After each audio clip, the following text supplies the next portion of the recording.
Police को गाली देने पर सपा प्रत्याशी पर एफआईआर। थाने के बाहर हाजी रिजवान ने धक्का मुक्की की, दोष साबित हुआ तो 5 साल तक की जेल। मुरादाबाद की कुंदरकी सीट से सपा प्रत्याशी हाजी रिजवान पर पुलिस को गाली देने पर एफआईआर दर्ज हुई है। दरोगा नरेंद्र कुमार ने मुंडा पांडे थाने में मुकदमा दर्ज कराया है। 3 दिन पहले हाजी रिजवान की थाने के सामने पुलिस से हॉट टॉक हुई थी। इसका वीडियो भी सामने आया था। इसमें वो गालियां देते नजर आ रहे हैं, कह रहे हैं मुझे जेल में डाल दो, आप बगैर चुनाव के ही रामवीर भाजपा प्रत्याशी को जीत का सर्टिफिकेट दे दो। पुलिस ने अब वीडियो के आधार पर हाजी रिजवान, उनके बेटे और 10-15 समर्थकों के खिलाफ शुक्रवार देर रात एफआईआर दर्ज की है। योगी का अखिलेश पर निशाना, बबुआ अभी बालिग नहीं। करहल में कहा नेताजी दुखी होते होंगे, बेटे ने पार्टी का सत्यानाश कर दिया।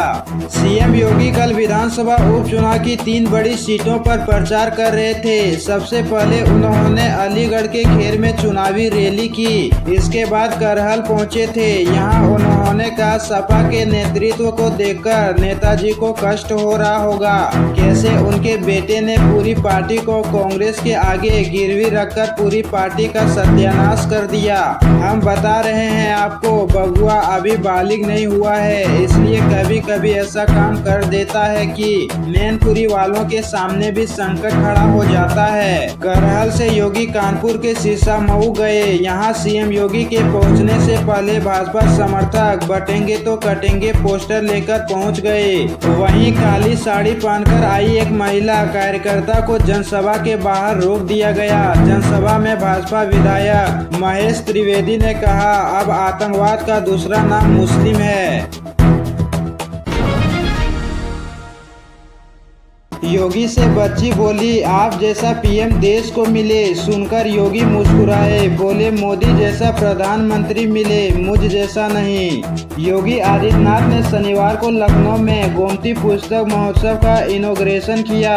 उन्होंने बच्चों को किताबें और चॉकलेट दिए। इस दौरान एक बच्ची ने सीएम योगी से कहा आपके जैसा पीएम देश को मिलना चाहिए। यह सुनकर सीएम मुस्कुराने लगे। फिर उन्होंने कहा देश को पीएम मोदी जैसा प्रधानमंत्री मिलना चाहिए, मुझ जैसा नहीं। हालांकि बच्ची ने सीएम की जगह पीएम बोल दिया था। इसके बाद योगी ने संबोधित करते हुए कहा बच्चों को पाठ्यक्रम की पुस्तकों के साथ रचनात्मक किताबें भी देनी चाहिए, इससे उनके भीतर नए भाव पैदा होंगे। वैदिक काल की शिक्षा व्यवस्था पठन पाठन बहुत सुंदर था। पुस्तक महोत्सव से सीएम इंदिरा गांधी प्रतिष्ठान पहुँचे। यहाँ यूपी की पहली डबल डेकर इलेक्ट्रिक ईवी बस को हरी झंडी दिखाकर रवाना किया। इसके साथ ही आकांक्षा हाट का शुभारंभ किया।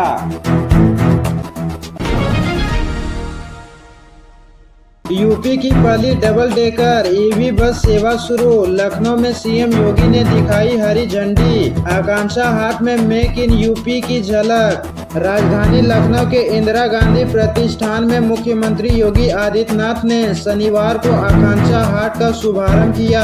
साथ ही प्रदेश की पहली डबल डेकर इलेक्ट्रिक ईवी बस को हरी झंडी दिखाकर रवाना किया।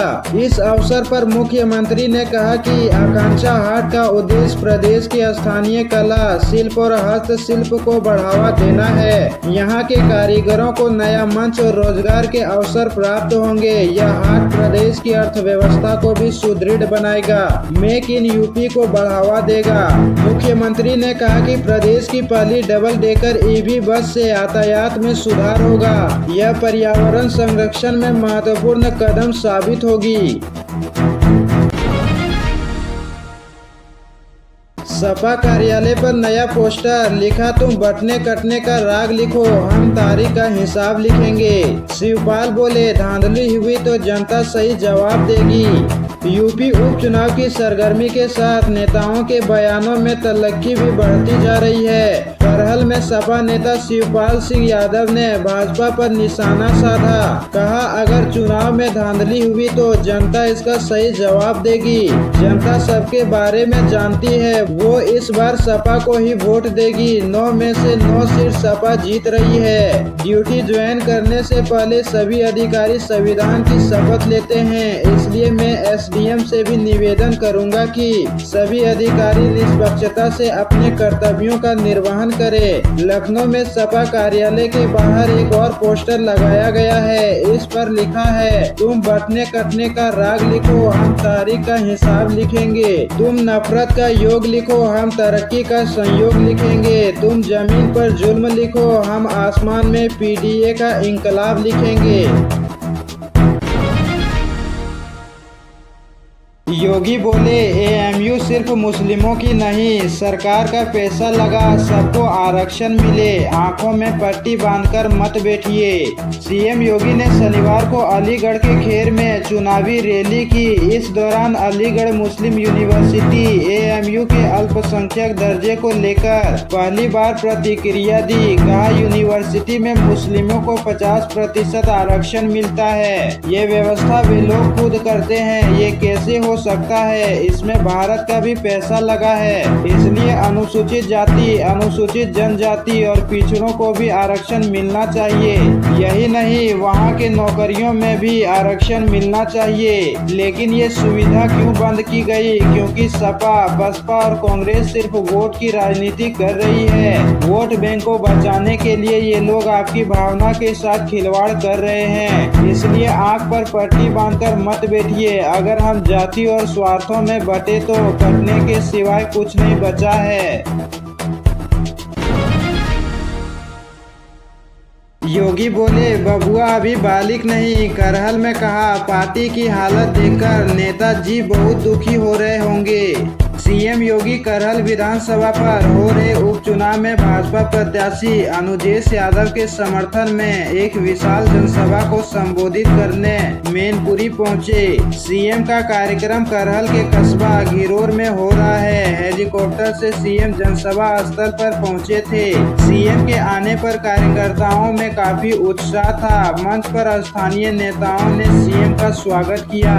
अपने संबोधन में सीएम ने कहा, बहनों भाइयों, आज मैं आपके पास आया हूँ। समाजवादी पार्टी के आज को नेतृत्व को देखकर भले किसी को कष्ट हो रहा हो या ना हो रहा हो, समाजवादी पार्टी के आज के नेतृत्व को देखकर भले किसी को कष्ट हो रहा हो या ना हो रहा हो, लेकिन नेताजी को हो रहा होगा कि कैसे उनके बेटे ने पूरी पार्टी को कांग्रेस के आगे गिरवी रखकर पूरी पार्टी का सत्यानाश कर दिया। आचार्य प्रमोद कृष्णम ने सीएम योगी का किया समर्थन। बोले, हमें संकल्प लेना होगा, ना बटेंगे और ना कटेंगे। कभी काबुल कंधार भी भारत था। संभल में श्री कलिक महोत्सव में आचार्य प्रमोद कृष्णम ने सीएम योगी के कटेंगे तो बटेंगे नारे का समर्थन किया। उन्होंने कहा कि अब हमें संकल्प लेना होगा, ना बटेंगे और ना कटेंगे। पाकिस्तान, बांग्लादेश, काबुल, कंधार और अफगानिस्तान सब भारत का हिस्सा था, लेकिन अब नहीं है। कल की पीठाधीश्वर आचार्य प्रमोद कृष्णम ने मुख्यमंत्री योगी आदित्यनाथ ने कटेंगे तो बटेंगे नारे का समर्थन किया। उन्होंने कहा, मुख्यमंत्री यह बात बहुत ही गंभीरता के साथ कह रहे हैं, यह कड़वी सच्चाई है। अगर बटोगे तो कटोगे। यह देश कटा, घटा और छटा। 1947 में देश बटा। पाकिस्तान भी भारत था, बांग्लादेश भी भारत था और काबुल, कंधार भी भारत था। अफगानिस्तान भी भारत का हिस्सा रहा। हम बटेंगे तभी तो घटेंगे। हमको यह संकल्प लेना चाहिए कि हम न बटने देंगे और न कटने देंगे। सीसामऊ में निष्पक्ष चुनाव के लिए सपा ने सौंपा ज्ञापन। कहा, कोई घर पर चाय पिला दे तो पुलिस घर पहुंच जाती है, मतदाताओं में भय। कानपुर में समाजवादी पार्टी के सीसामऊ विधानसभा के चुनाव प्रभारी सपा के विधायकों के साथ कानपुर पुलिस कमिश्नर ऑफिस पहुंचे। होने वाले उपचुनाव से पहले क्षेत्र के अंदर हो रही कार्रवाई को लेकर सवाल उठाए। इसके साथ ही एक ज्ञापन सौंपा कि चुनाव से पहले इस तरह की कार्रवाई न की जाए, इससे मतदाताओं में भय का माहौल है। उन्होंने मांग की है उपचुनाव को निष्पक्ष कराया जाए। शीशामऊ विधानसभा उपचुनाव समाजवादी पार्टी के प्रभारी सुनील कुमार साजन ने बताया कि लगातार विधानसभा क्षेत्र के अंतर्गत पुलिस द्वारा उत्पीड़न की कार्रवाई की जा रही है, जिसमें समाजवादी पार्टी के कार्यकर्ताओं को टारगेट किया जा रहा है।